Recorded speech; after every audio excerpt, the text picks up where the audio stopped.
I always say that our bodies are always giving us signs that something is wrong, even before our minds are ready to admit that there's something wrong in our lives. And so many times we don't pay attention until it comes a moment when your body tells you, now you have to listen to me. Welcome to the Defining Moments podcast, where leaders, innovators, and everyday heroes share the moments that changed everything. These are the stories behind resilience, purpose, and legacy. Now, let's dive into today's defining moment. Hi, everyone. It's Melanie Warner, the founder of Defining Moments Press, and welcome to the Defining Moments podcast. Today's guest is Myrto Mangrioti, a transformational leadership coach, keynote speaker, and author who spent more than 3 decades working in demanding, high-pressure environments before burnout forced her to rethink everything she believed about success. After experiencing a life-altering panic attack, she began rebuilding her life around authenticity, presence, and conscious choice. Today, she helps leaders and professionals create what she calls a life you don't need a vacation from. Myrto is also the author of Roadmaps, where she shares a framework for living and leading with clarity and alignment. So Myrto, welcome to the show. Thank you for having me. I'm very excited to be here and talking to you. I love it. And you're in Greece, right? You're in that part of the world? Yes, exactly. Yeah. You're like I, me. We travel everywhere. Like we're on so many different continents all the time that it's kind of like, what time zone am I in? And what day is it? I just came back from Sydney 3 days ago, and I'm still trying to adjust. I'm so jet lagged. I sleep the wrong hours. Right now, I should be in bed. I have to tell you. I know. I did that. They say that for every day, every hour, like if you're in an area that has like 10 hours time difference, it takes 1 hour for each day to readjust. So when Yeah. I went to Dubai, it was like 10 days to readjust and I kept falling asleep at 4 p.m., you know what I mean, the afternoon. It was brutal. So I don't know what it is. And it's like you don't get jet lag going over there, but coming back, for some reason, it just hits me so hard. So I feel your pain. I appreciate you being here. Now let's jump into it. You spent more than 3 decades in high pressure environments. What did success look like in your life during those years? Um, I had a lot of fun, I have to say, for years doing things that I liked. But what happened at some point, and I don't know if I can jump in right at what happened when I stopped having fun. Um, I ended up running a family business because I was always the good girl, the perfectionist, always trying to please others in order to feel that I was worthy. So I said yes to everything in my life. So I ended up running this family business, and I worked for 15 hours, 16 hours a day, nonstop. And as you said in your introduction, I started gaining weight, first of all. It's something that eating was the only thing that I enjoyed doing. And then I started having skin rashes all over my body, and I had to take antihistamines 2 every day. And I still wasn't aware that there was something wrong in my life. I was, and at some point, um, I had the panic attack, and that was when it was my wake-up call. So what was that like? And would you say that was a defining moment in your life? Totally. Totally, because up until that moment, I have to tell you, I was 49 years old. So it took me 49 years to realize that I was actually doing things not for me and I was never questioning the yeses I was saying, and that I had managed to be unhappy in every area of my life. And when I had the panic attack, I couldn't recognize myself. I looked myself in the mirror, and not only because, I outside, my body had changed. Um, Internally also, I didn't know who I was. So that panic attack was the moment for me that I realized that unless I did something to change my life, I would end up in hospital with something more serious than a panic attack. So tell us about that day. How did you know it was a panic attack? What were the symptoms? What was kind of like that final So thing, like this is really happening? I was in my office, and I was trying to organize a workshop for our customers. And what happened was that I suddenly started thinking of everything that could go wrong. And my mind started spiraling out of control for no reason at all. So I started sweating.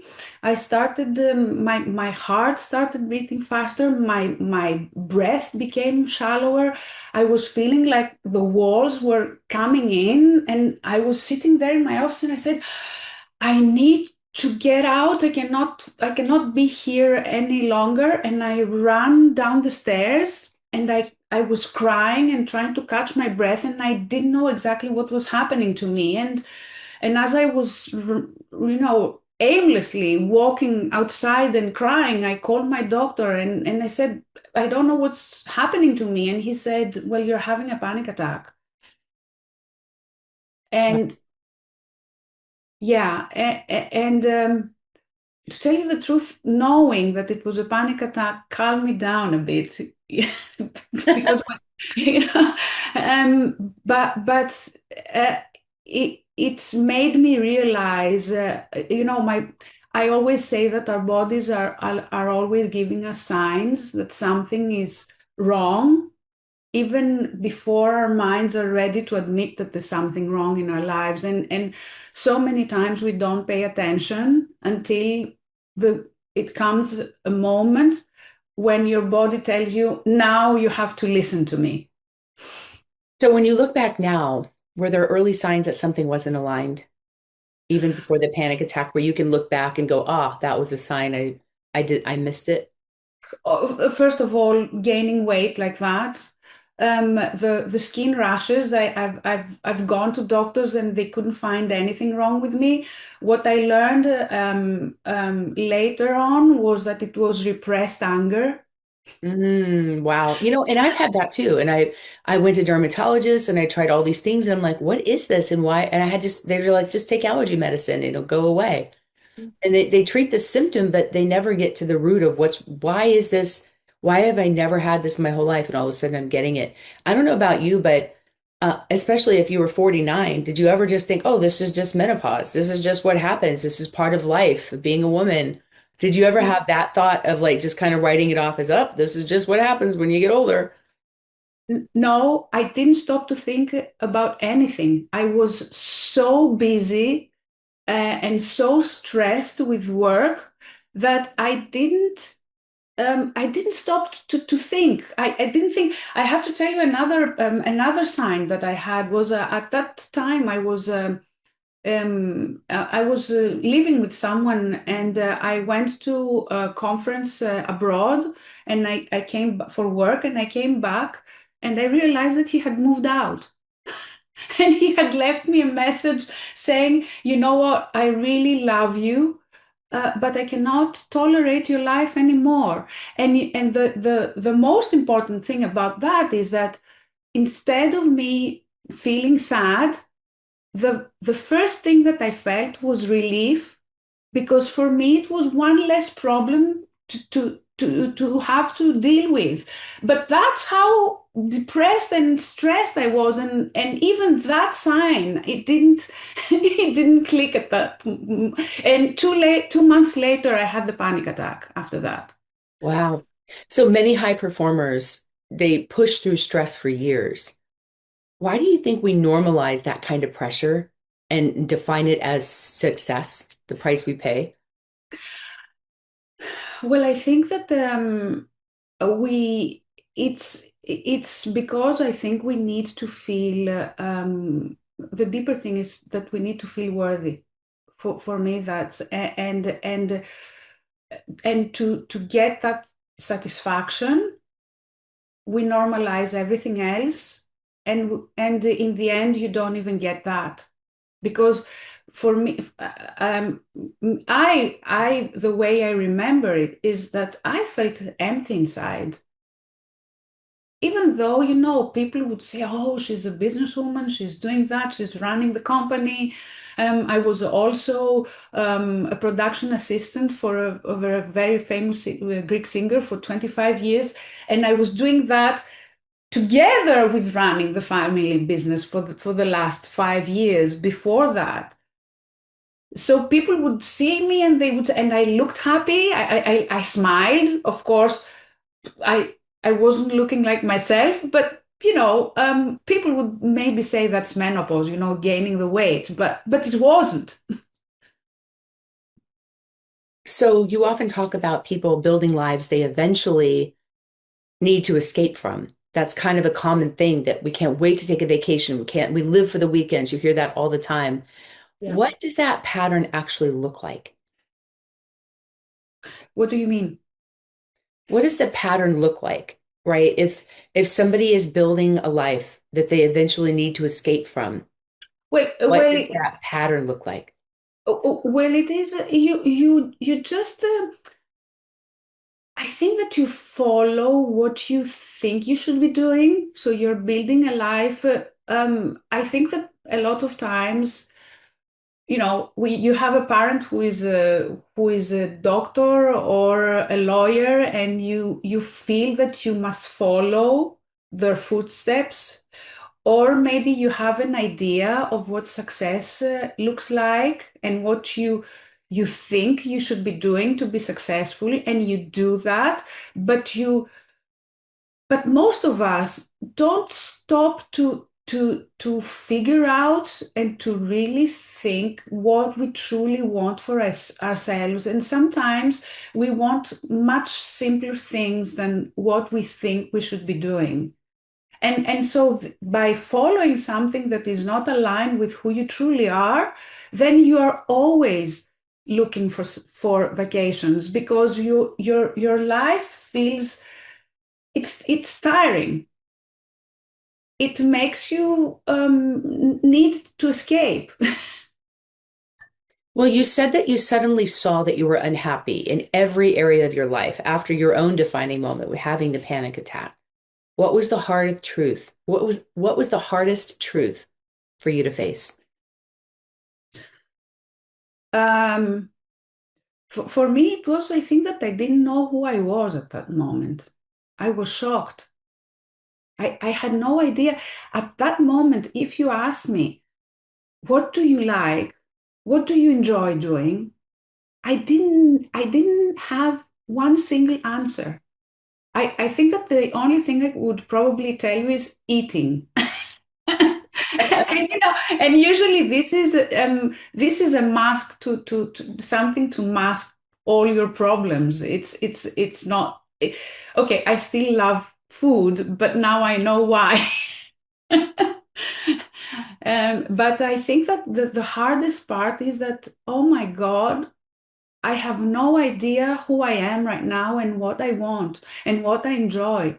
And I didn't know at that moment where to start. How do I change my life? What I couldn't see the light at the end of the tunnel. It was a very scary moment for me. You ultimately made the decision to shut down the family business. Hmm. That's a massive step. How did you know it was the right decision? Because I knew what I didn't, so I didn't, I knew what I didn't want. And I realized that I never wanted to be a salesperson. and that business, the main thing was sales. And of course, yeah, I was running the business, but that was the main. I didn't enjoy this work at all. And I said, I need to do this for me. It was the hardest thing I've ever had to do because it involves people Especially your family and my family, but also and your team.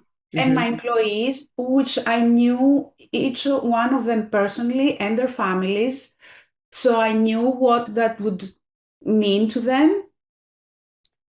But I felt that that was the only decision that would keep me out of hospitals or, I don't know. There was no alternative for me. They often say, I've heard this a lot in my own life, that you know you're making the right decision because it's the most difficult one, Yeah. right? It would have just been easy to keep going, but your body literally shut down. If you had ignored that moment and kept pushing forward, what do you think it would have cost you? I think that I would have really ended up in hospital. I remember these days I could feel my cells pulsating. I don't know if I'm saying the word correctly. I could feel my body going like that, Like vibrating. vibrating from the stress. I could feel my whole body vibrating from the stress. So it was Wow. very clear to me that the next thing was to be hospitalized for something more serious. So stress was showing up physically for you. Your body was literally vibrating. You had weight gain, skin issues, panic attacks. How common is it for misalignment to show up in the body first? I think it's always, it always shows in the body. It always shows in the body, but as I said before, so many times we just ignore it. We just keep moving. So many people say that they have the most common thing. They have problems with the back. How many people? And it's usually from stress. It's not because you lifted something. Mhm. It's stress or have migraines. Why do you think so many successful people ignore those signals for so long? I think because they're so driven to do what feels right for them, at an external level, of course, that they just feel that okay, I'm strong, I am powerful, I will do it. I'm not going to let a headache or whatever put me down because I'm stronger than that. Right, like I'm committed. Yeah, I'm going to exactly, show up and do this. Yeah. exactly. So after that moment, what became non-negotiable for you? Um, I started doing things for me. So I started taking care of me and listening to what I wanted and started doing things. Um, yeah, it's just doing things for me and taking care of myself. What was the first change you made that created real relief from not just the physical symptoms, but all the stress and everything? What was the first thing you did? The first change? I think it was the I think it was the decision to shut down the business. Just by when I really took this decision to do that, um, it felt like I could start breathing again. And also when I started, um, I think it was when I started also consciously prioritizing um, me. And it was I'm not saying that I did it, oh, I just turn something, and then I was a different person because I was still the good girl, still the people pleaser, still the perfectionist. But I consciously started taking very small steps. I don't believe that change can happen, in 1 second. This transformation, when you have lived your life, like I was living the same way for 49 years. It took me time. It took time for me to transform and change myself. So, what habits or patterns had to change for you to rebuild a healthier life? Not just physically, but mentally, emotionally. Like you have this entire shift of what you do for a living now, all of these things. Before you were living this life of just being busy and trying to get things done, and you were defining yourself by that. So, what were the habits or patterns that had to change? Huh. One of the most important things is learning to slow down and go with the flow, and giving myself permission to do nothing. Sometimes, you know, uh, sometimes our bodies and our mind is screaming for us to, take a day off. I would love to sit one day at home and watch Netflix all day and on the couch and do nothing. And we need that sometimes. And in the past, if I wasn't busy, I felt guilty. And I think that this is also a pattern for so many high achievers. They feel that if you always have to be doing something, because otherwise you are lazy or you're wasting time or whatever. Yeah, I think that's a myth that's out there right now that if you're successful, it's because you're busy. And I think we see successful business owners like Elon Musk and people who just push themselves, they push their teams, beyond that physical thing of like, they if he has a deadline, he's famous for moving it up, making it even more like creating this stressful environment for success, but leading by example. You see a lot of leaders doing this. They're pushing them, pushing and pushing themselves, their bodies, their teams, like to the point of exhaustion. Mhm. And we all think, well, that must be successful. Mhm. And so then we look at that as a model and think we must work just as hard in order to get the same type of result. And then we send a message to our kids and our families that success is tied to doing busy things. It's all about what you do, like busy, busy, busy.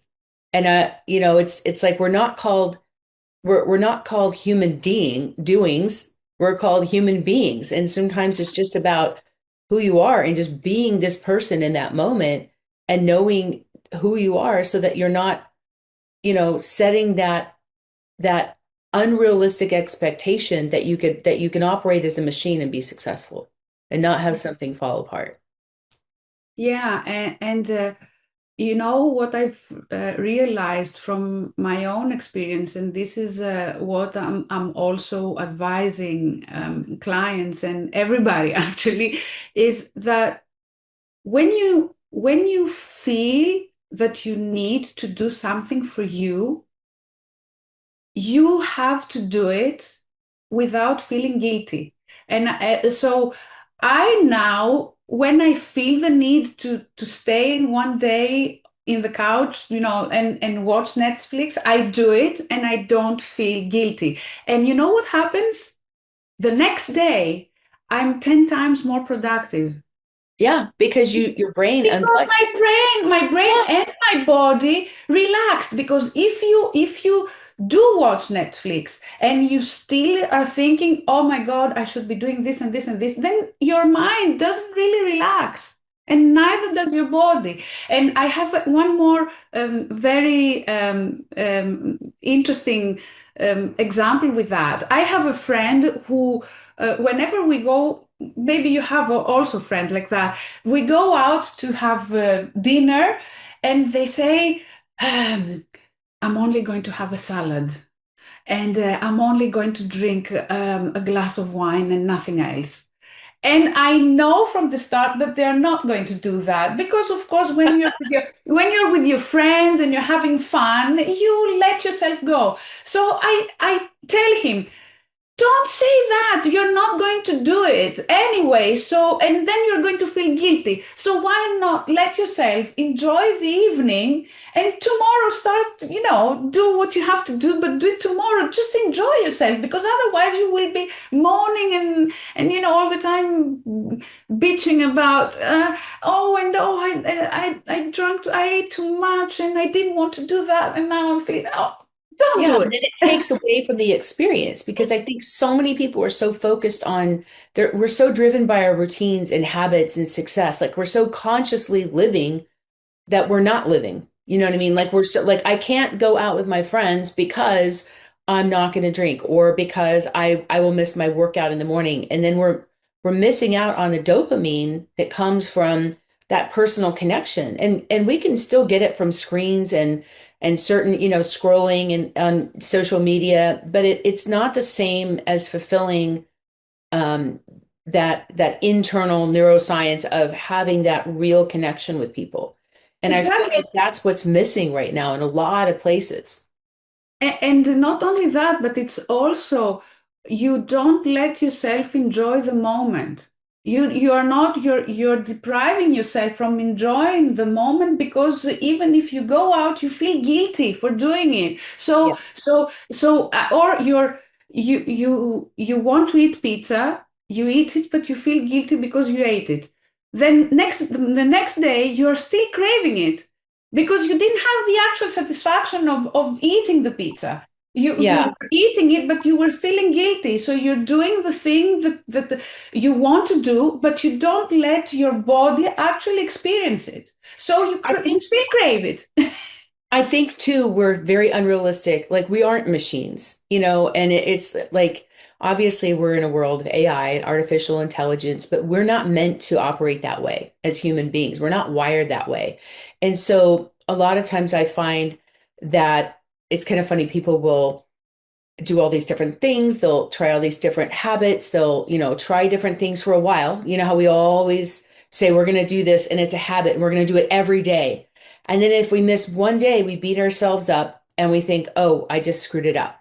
And the truth is, I found in my own life, it's if you miss one day, it's okay to get back on and do and continue with your habit. But scientifically, I think if you miss more than 2 days, if you miss 2 days, now you're creating a new habit of not doing that thing.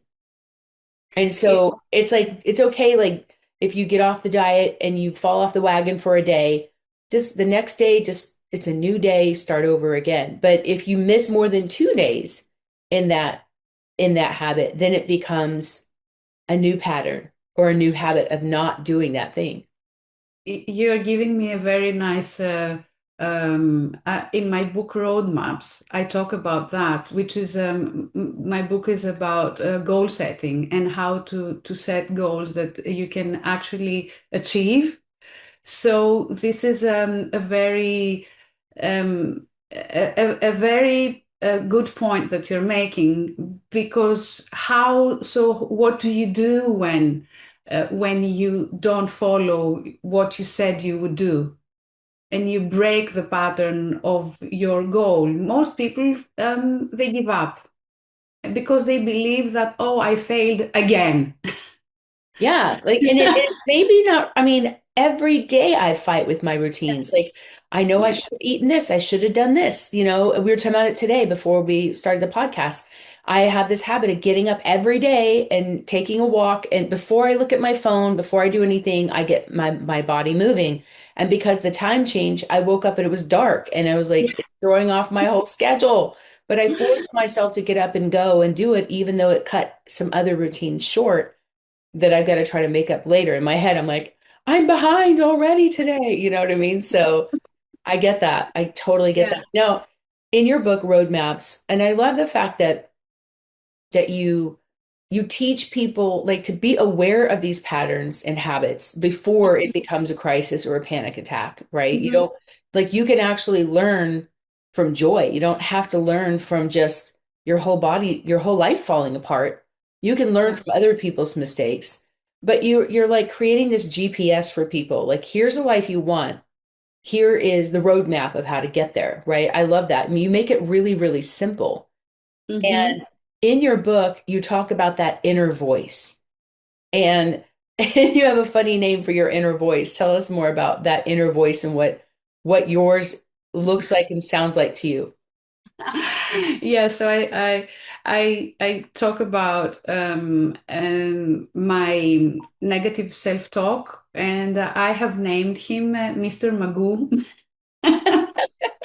And I usually talk about him in my speeches where I say, well, he's always around and he's so annoying and he sometimes he won't shut up. So, but if you name him, if you name your negative self-talk and you make it something a bit funny, then you can start also playing with it and know that he or she is there and then just I say maybe he has something interesting to usually it's to protect you because sometimes we fear things and that's why we have all this and sometimes you can learn something useful but then tell him to go away. It's like, okay, duly noted. Bye. Yeah, yeah, It's bye, like exactly, it's like exactly. you, so the key isn't to ignore the voice, it's to acknowledge No, it and yes. just say, okay, I hear you, but I got this stuff to do over here. I'm going to go do this anyways. Exactly. And yeah, because usually we just continue to listen to the voice. And as I say, if we spoke to other people the way we talk to ourselves, we wouldn't have any friends. That's true. That negative, I mean, it's absolutely true. The way we talk to ourselves is so awful. We would never talk to another human that way. And You yet, know, so many yeah. times people blame their ex or they blame their parents or they blame somebody externally for how they're behaving, which is that victimization. Like, if this person got better, my life would be better. You know what I mean? Yeah. Instead of just saying like, hey, this is something I do have control over, is how I respond to other Hmm. people or something negative or a situation or, an event that's happened in my life that I can't control, but I can absolutely control how I respond to it and where I take it. Exactly. Exactly. And this is the most this is where we have this is where our power is and we don't realize it that we can respond to events so that we get the outcome that we want, maybe not the best outcome but the better outcome. So, what does conscious living actually look like in a daily life for someone who's used to constant achievement, where they're doing things and every time they finish a task, they get that dopamine hit and like, I did it, right? So, what does conscious living actually look like? It means enjoying the journey and not the final destination. That's the fast answer, but it's finding joy every day in little things and also, celebrating little wins. We do, we do so many things every day and we don't realize how many things we accomplish. And we usually dismiss everything and we wait for the big thing the big thing that we will achieve somewhere in the future. And even when that comes, it's we get the gratification for a while. It can be minutes or a day or a month. And then, as you said, we go to the next thing. But for me, conscious living is about enjoying today. And also, the most important thing is having goals that align with who we are and not who we think we should be or what we think we should be doing. It's questioning and and finding out who we truly are and what we truly want for ourselves and setting goals and that align with that, which most people don't do. So why do you think slowing down is the hardest step for high achievers? Because as we said before, we are wired from society mostly to think that life that we have to do more and be more and achieve more. That's you know, even in social media, I am sometimes I've been trying to do videos, and if you see what they are suggesting, how do you do the videos? You have to grab the other person's attention in 3 seconds, and then you have another seven to do this, and another 15, and I'm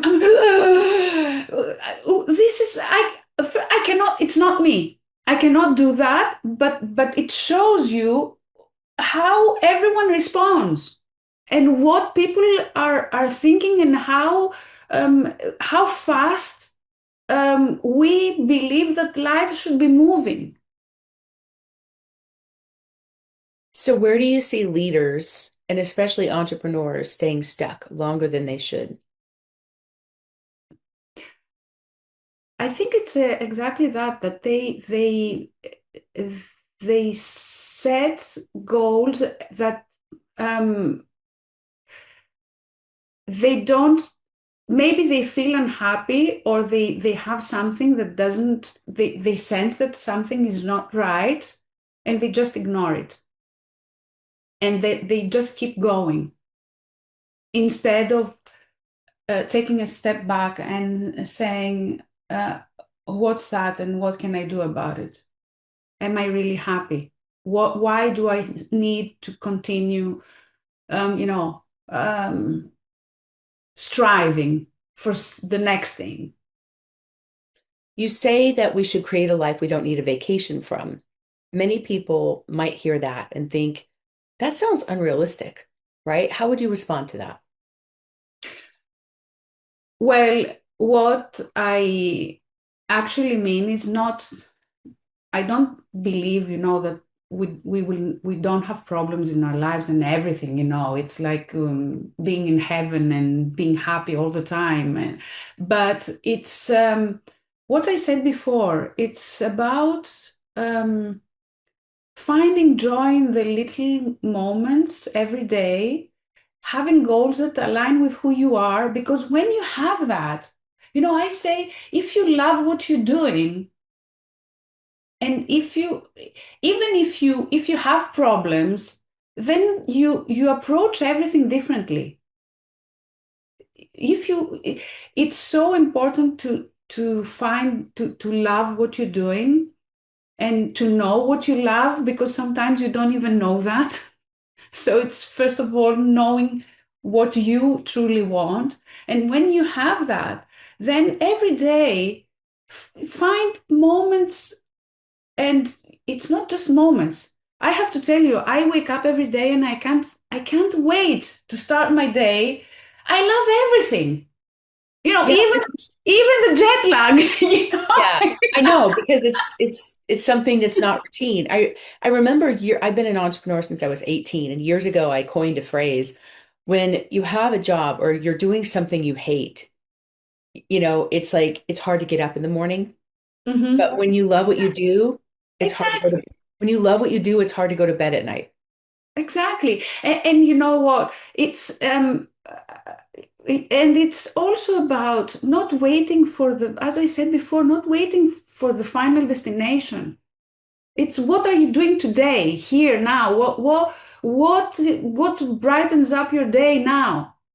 Yeah, because that's happening so much. You're hearing more about it. A lot of people that are highly successful are starting to be more real and vulnerable about those moments. You're hearing about these people that they have the penthouses and the lifestyle and the marriages and all these things. They sell their company for hundreds of millions of dollars, and you think they're going to be happy.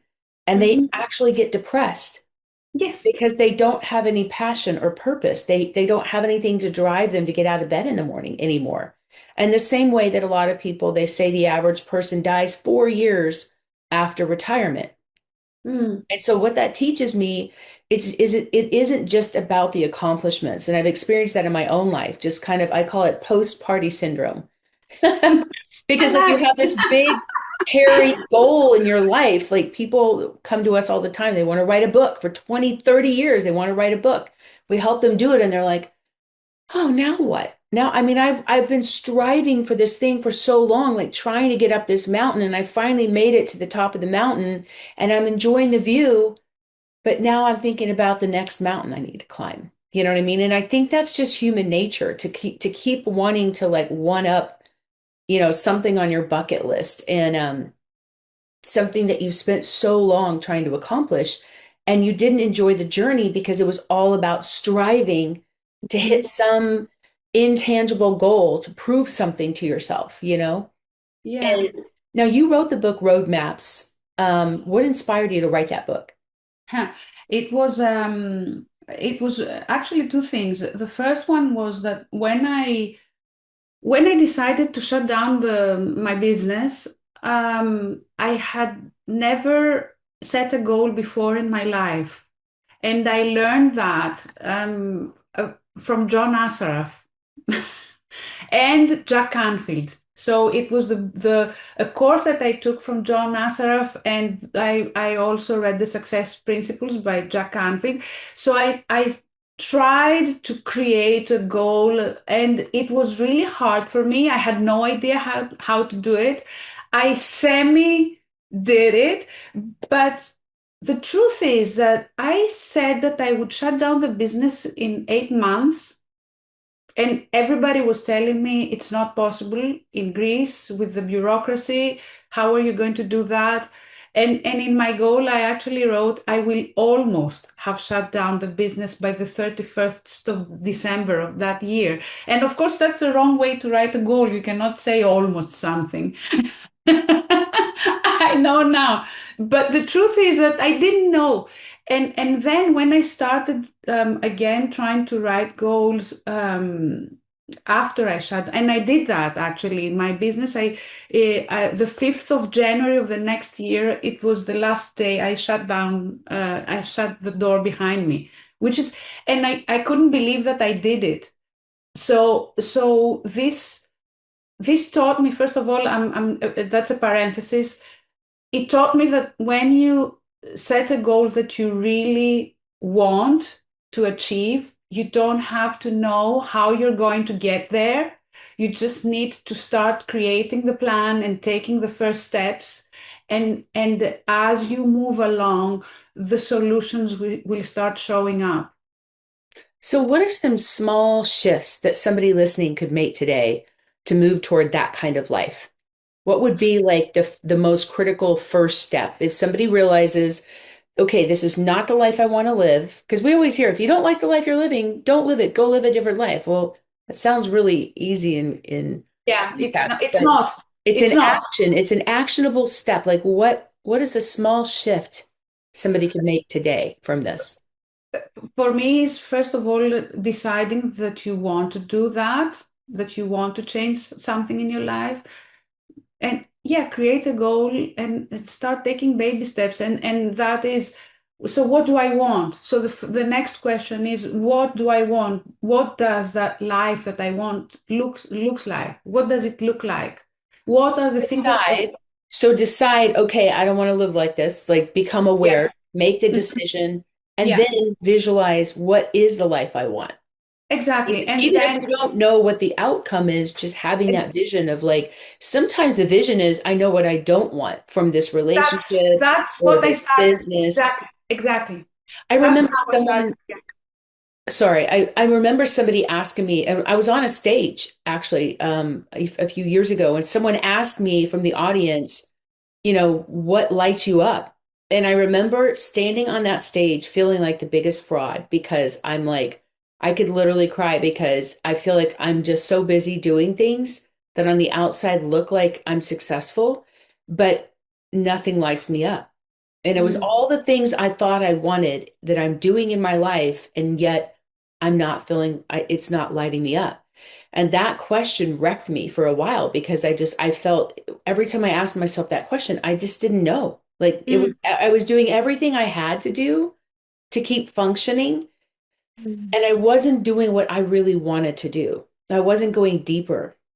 Everything Mm. was very superficial, very surface level, and it looked like I had it all together. And that question really caused me, and I'm grateful for that question because it really caused me to think about everything. And I had to reinvent my whole self and business in the middle of this very public job. Like people were watching me, emulating what I was doing, thinking I was happy, and I felt like an imposter. I felt like a fraud because I'm like, this doesn't light me up, you know? Mm. And so I think that that's such an important question, just that self-awareness of saying, you may not know what it is you want to do. You just know, I don't want this.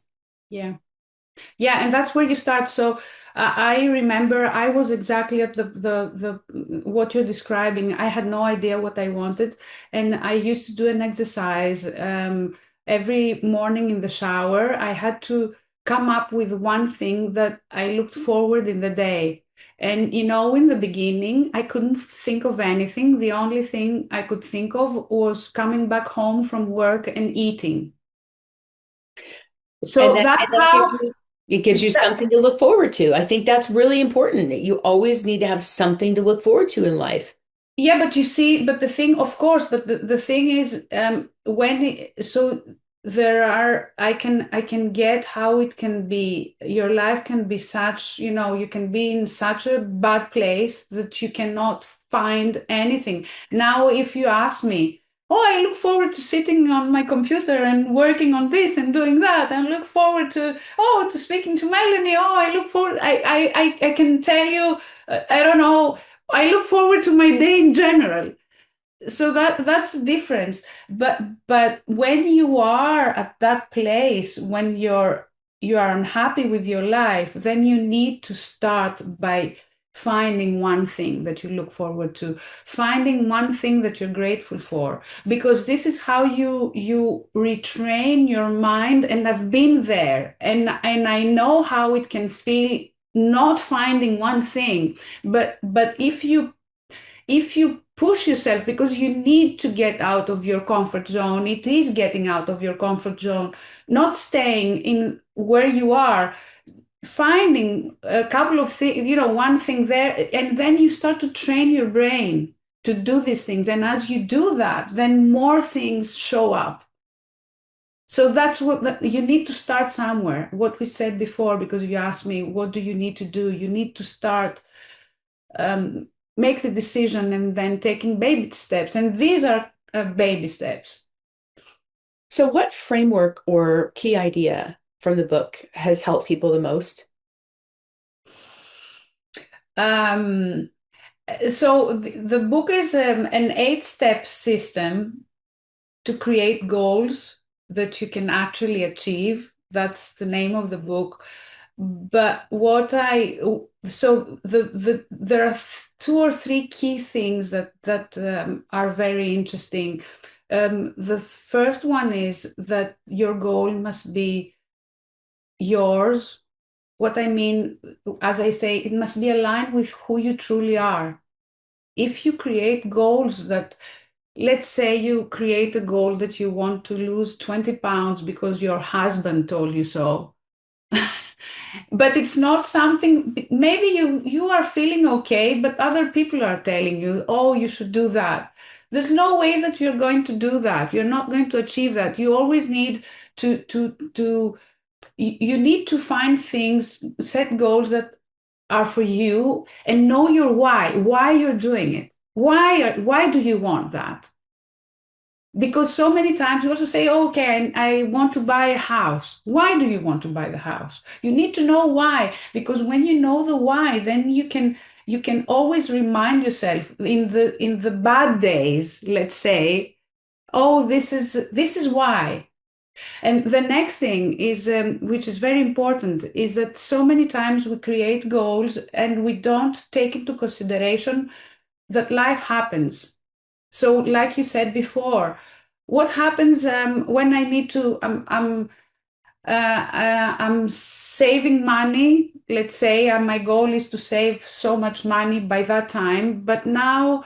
Um, there is a birthday or something unexpected happens. What do? You just say, okay, I give up on the goal. And diet is the easiest thing to talk about because I go out, then I give up on the goal. You create a plan, what things could go wrong, anticipate them, and also write down what you will do when that happens. And then the other thing is also what I call the 70% cliff, which is not 70%, which is when we are ready to give up. And we're ready to give up. It's not per se the number, it's any time that you want to give up. And it can be because it's tougher than you think, or because you are not seeing the results, so you're saying, oh, what's the point now? Or you are bored of doing the same thing or whatever. So what do you do then? You have to Yeah, reframe that's when most people stop. exactly. So I have a solution. Or what can you do when you're there? You need to go back to the basics. So if someone's reading your book and they were only implementing one idea, what would you want it to be? What's the most important one? For me, it's align your goal to who you are. That's the most important idea. Because if it is aligned with what you want, we truly want, it's so much easier to do it. And remember your why you want it. Why is it so important to you, not to your parents, not to your children, not to society, not to the imposter you, not to the to your Mr. Magoo? You know? I think that's a really good point because I know like for me, my when I was younger, I used to define success as like, oh, I have a nice car, or I remember I have a Rolex or I have a Chanel suit. Like it was always material things when I didn't have any money.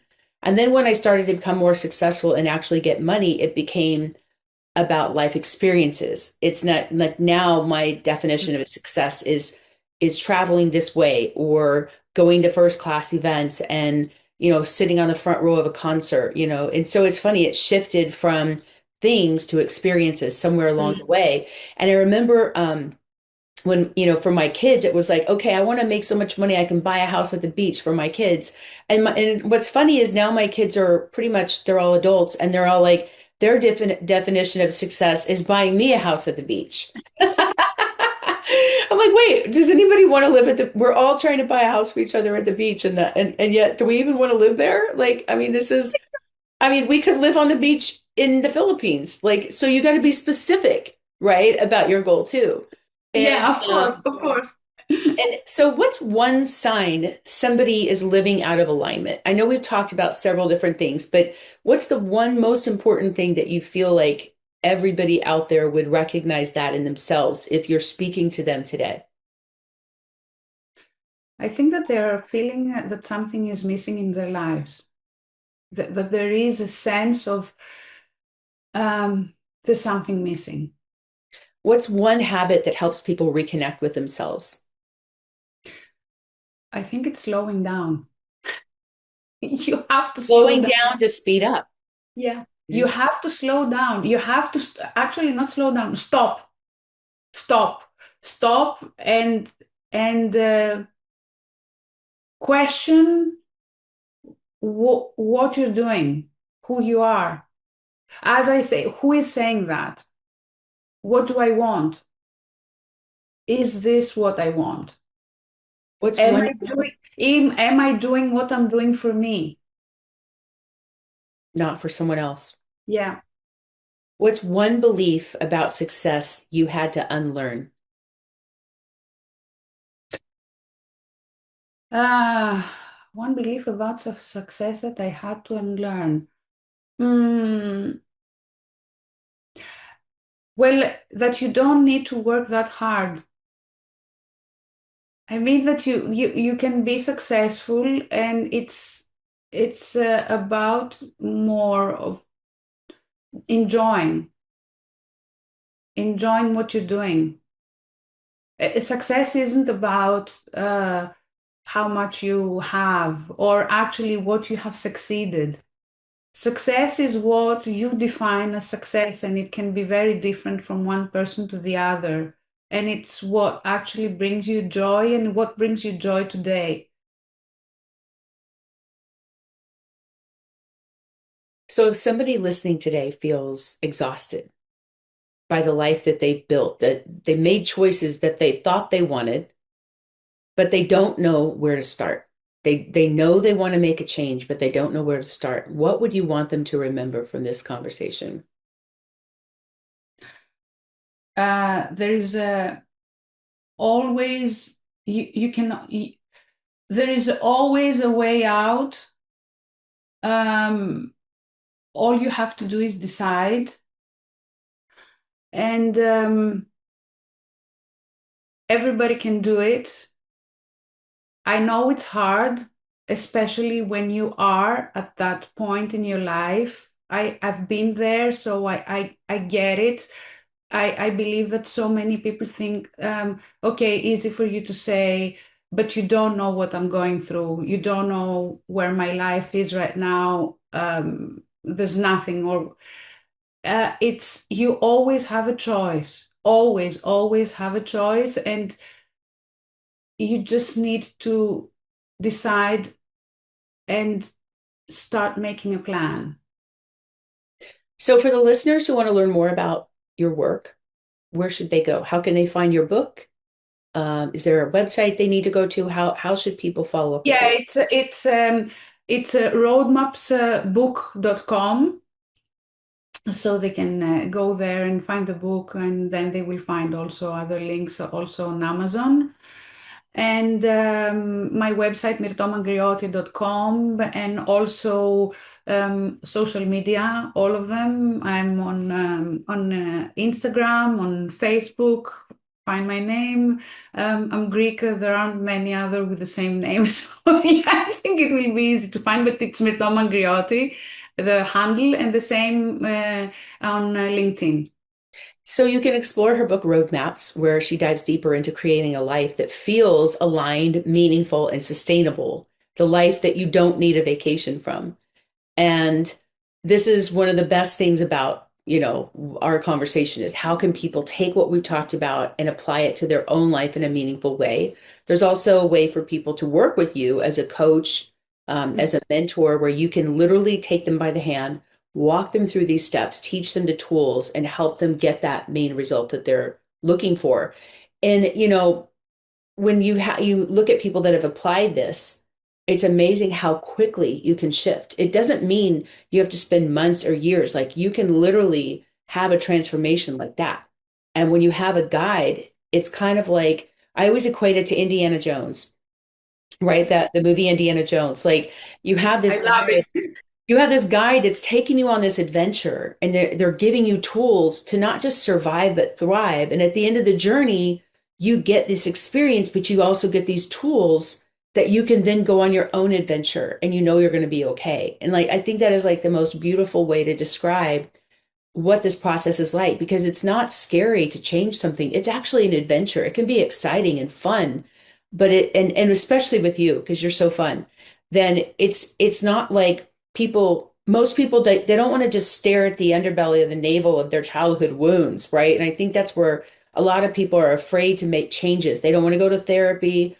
They don't want to examine the things that don't work in their life. They just want to live as if it's not happening. And so the beauty of this is it's not therapy, it's results driven, it's fun, and you get these quick results that keep you motivated to keep going and not quit.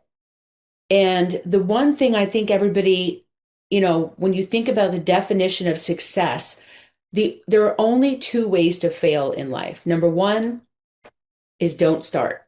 Yeah. And number two is to quit. So Yeah. when you have a clear goal and you have a why behind it, it makes it so much easier to get where you want to go and have a destination.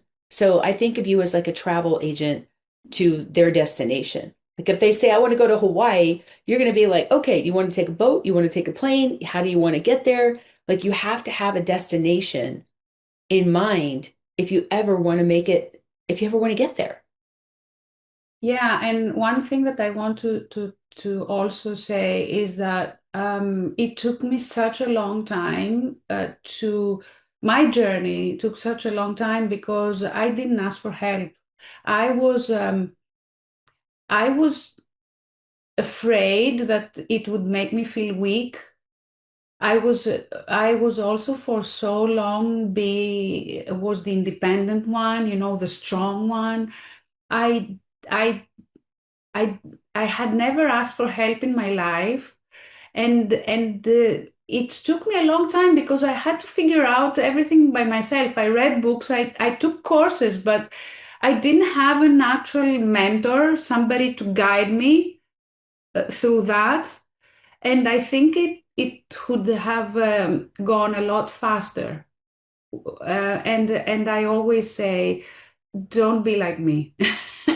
Ask for help when you need it. Absolutely. And I love that you do these immersive experiences where people can come to Greece because a lot of people have a bucket list thing to go to Greece, but why Yeah. not go and have this major transformation within a few days? Like it's like realignment doesn't have to take months or years, and that's the misconception. So This definitely is my favorite thing.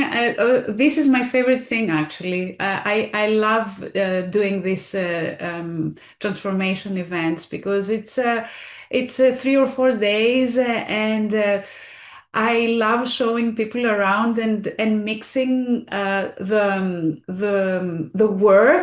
work with going out and eating Greek food and going to the Acropolis and going to Delphi, which is a sacred place. And I don't know if most people don't know that, but the ancient Greeks believed that Delphi was the center of the earth, and there was an oracle there, and people went there to ask for advice. And there is a script, written, which says, "Know thyself." So I love that. That the is so whole so the whole experience is also we go there and we so it's we combine the two. and it's alignment, perfect alignment. And who like for me, it's like, okay, wait, I can go to Greece, I can get rid of my hives, I can get rid of my stress, all the chronic issues, and I get to eat Mediterranean food. Like, sign me up. I'm so there. Like, I love that. And I drive a minivan and we go all together and we eat. I wanted to, it's very intimate because I keep it to six people. So we are seven all together, and this makes the whole experience so much more intimate and That's so fun. much more transformative. I love it. So this is Myrto. Thank you for being here today. I love your energy. I even love Mr. Magoo. I think about him often when I hear my own voice. I have to come up with a name for mine now because I think about yours. Maybe mine will be Mr. Magoo too, because I always feel like this dork is like trying to ruin my life in my head. Um, so I love this part of the podcast where we get into a mystery guest. So I want to share a story about a mystery guest that ties into what we're talking about here today. For years, this woman was one of the most powerful executives in the world. She had the corner office, prestigious title, global influence. She had climbed higher than most women in tech had ever climbed. She was the chief operating officer of one of the largest companies in the world. So from the outside, it looked like the ultimate success story. But behind the polished boardroom presentations, her life was running at a relentless pace. She was constantly traveling. She had to make endless decisions, the pressure that never turned off. She believed this was simply the cost of ambition. Until one morning, everything stopped. She was on vacation with her husband, and he suddenly collapsed and died, just like that. No warning, no second chance. He was gone. The shock forced her to confront something that most high achievers try to outrun: the illusion of control.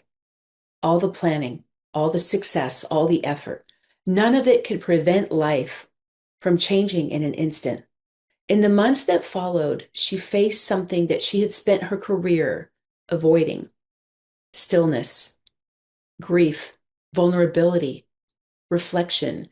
In a world often ran by men, she wasn't allowed to show that vulnerability because it meant weakness. So she began speaking openly about resilience, vulnerability, and the courage that it takes to rebuild a life after everything changes. Everything that she thought defined who she was changed in an instant. And her message started reaching millions of people because people realized something powerful. Strength isn't about pushing harder. Sometimes it's about learning how to begin again. And that was the defining moment of Sheryl Sandberg, the former COO of Meta Facebook platforms and the author of the book Option B. So stories like this remind us that life has a very exact way of interrupting the plans that we carefully construct and work hard to build. And sometimes the interruption is dramatic, as in the case of Sheryl and Myrto. Sometimes it's quiet, a panic attack, a moment of exhaustion, a realization that the life you built no longer serves you and it no longer feels like your own. And that's exactly what happened to Myrto in 2017, I think it was. And she experienced this moment that forced her to stop running on autopilot and finally ask a deeper question. Is the life I'm living actually aligned with who I am? And what she discovered is something that many of us eventually face. You cannot outrun pain. And when you seek pleasure and you run away from pain, you get to pleasure only to find more pain. So you can't outrun misalignment. But when you slow down, take a breath, reconnect with yourself, and start making conscious choices, something remarkable happens. You begin building a life that actually feels like your own, a life you don't need to escape from. So Myrto, thank you for sharing your defining moment with us today and for reminding us how critical this is. And for those listening, if today's conversation resonated with you, you can learn more from Myrto's work and her book Roadmaps at myrtomangrioti.com. And we're going to put all of that in the show notes below. Now remember, sometimes the moment that feels like everything is falling apart is actually the moment your real life begins. Myrto, thank you for being here. Thank you all for being here. And we'll see you next time. Take care, everyone. Thank you. Take care, everyone. Bye-bye. Thanks for listening to the Defining Moments podcast. We'll see you again next time, and be sure to click subscribe to get future episodes.